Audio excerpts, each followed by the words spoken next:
We are back, and thank you for sticking with us. I'm Norman Robinson, and as we pointed out on previous hot seats, the eyes of the nation are on New Orleans, tracking the post-Katrina recovery of our educational system. And next Saturday, experts from all over the country will be here for a symposium designed to generate new policy ideas, create new connections among influential players in the field of education, and attract more regional and national attention to the issues affecting education in this country. Continuing our conversation now with Miranda Restovich from the Louisiana Endowment for the Humanities and Patty Riddlebarger, Entergy's Director of Corporate and Social Responsibilities. Is our education system nationally broken, ladies?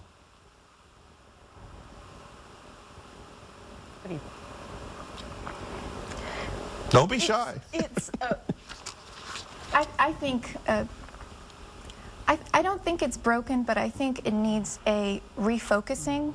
I personally believe that our intense focus on accountability and testing has really brought education to a place where it's no longer about innovation. It's no longer about pushing the limits of what our children can do. It's no longer about inspiring our young people to be innovative and be the future CEOs of Entergy and innovate new things.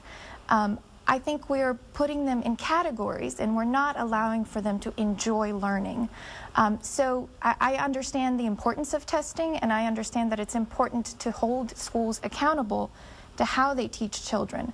But I think there's been a very, very extreme shift towards that, and we've lost the art in education. And so I'm hoping that in the near future we can start refocusing on not just rote learning and do you know how to read and do you know how to add, but application to real life.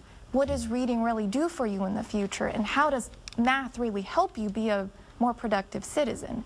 And I think if we can get education to be more in tune with what it's supposed to help us with in the future, then I think we will correct its path towards something that is better for our children. To what extent, Ms. Riddlebarger, is the reform education in the New Orleans system of schools addressing that issue? I think we're still seeing a lot of attention on standardized testing, just because that is the yardstick that is used to measure progress. And I think we need to look beyond that for sure. But there are a lot of very basic skills and concepts that students are struggling with and that they need to continue to work on and focus on.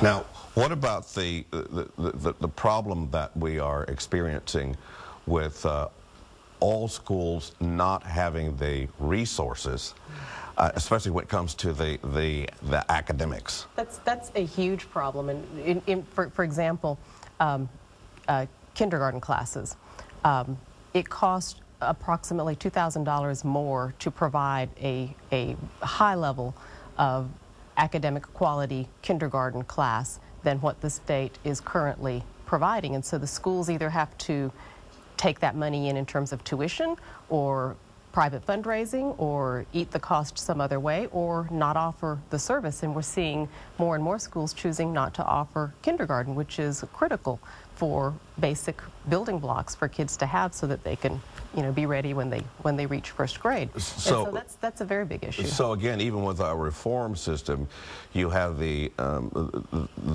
problem where the affluent areas get what they need, the less affluent areas are still left without. And well, I think that just speaks back to the equity issue, which is if you have a school that successfully attracted a range of families with means and resources, you're going to get a range of families who can contribute back and pull in resources for the school on behalf of those who can't. And we are still very much seeing a system where there are schools that can and there are schools that struggle. And I think until we can get more of the schools to be more appealing for a wider range of families, where they can attract those kinds of families into their system, we're going to continue to see this push and pull of, do we pay for buses, or do we pay for a highly equipped kindergarten classroom? We're starting to see a little bit of that shift already happening as, you know, families start to see that the schools are improving and they're opening their eyes and they're open to putting their kids in a public school where they might previously have not wanted to do so. So that's starting to shift, but it's happening very, very, very slowly. So we need to accelerate that pace. So are we really talking about a public education system, or are we talking about a market-based education system? I get confused sometimes, especially when it comes to the schools where the parents of means are making things happening, as opposed to the schools and neighborhoods where parents have no means and things don't happen. So are we talking about a true public education system, or is that just something of the past where we're going to say, okay, those of us who can afford it are going to make...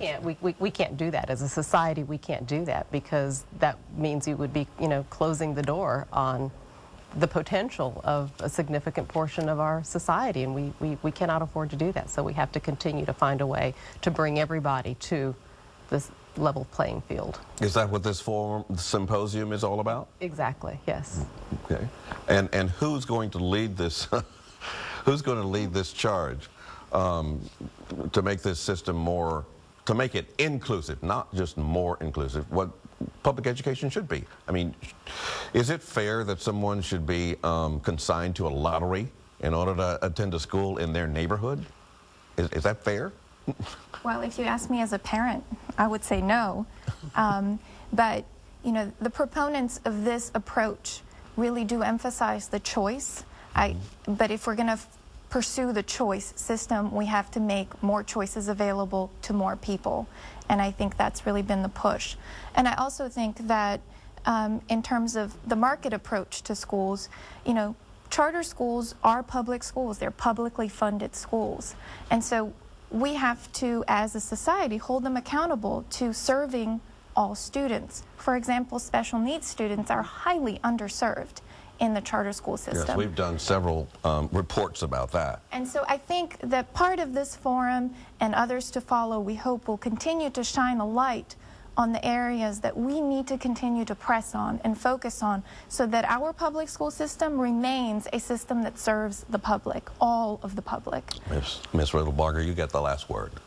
Well, I want to encourage everybody to come out and attend the symposium Saturday, 10 o'clock, Tulane campus. You can find information on the Oxford American website at www.oxfordamerican.com. Come out and participate, because that's the only way we're going to get the schools that our children deserve, is for everybody to be engaged. All right, ladies, thank you for a very frank and candid conversation.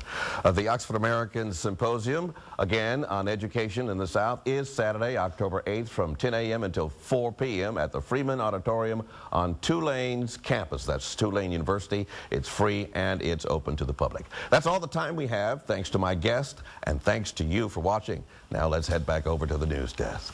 Thank you, Norman.